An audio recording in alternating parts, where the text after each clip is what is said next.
जय जगन्नाथ देखो आसी फ्लिपकार्ट गोटे अति आवश्यक जिनस अनबॉक्सिंग कर देखा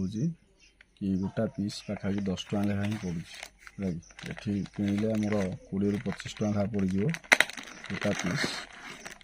किंतु अति आवश्यक जिनस देखा कौन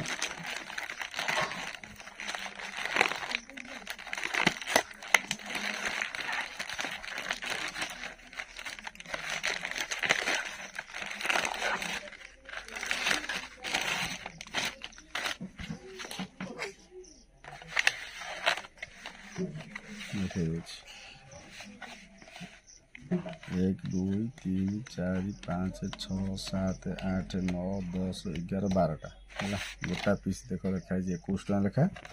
कि पड़ू 10 टका लेखा कि दुकानी आनी बिकिले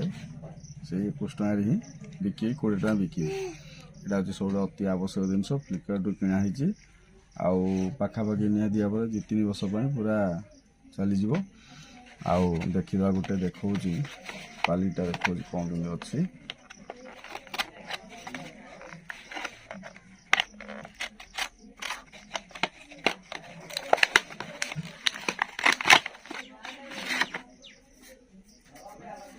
भल अच्छी देखते खोला खोली सिस्टम देखिए सफा कर खोलिक बहुत बढ़िया अच्छी आशा करी ये वीडियोटी आप भल लगी भल लगे लाइक करेंगे शेयर करेंगे रोची नमस्कार तापर गोटे कथा कहबी ना हूँ लिली है कि आप मारदेवे फ्लिपकार्ट लिली मारे आसीज पूरा सुपर क्लीनिंग हम रोची नमस्कार।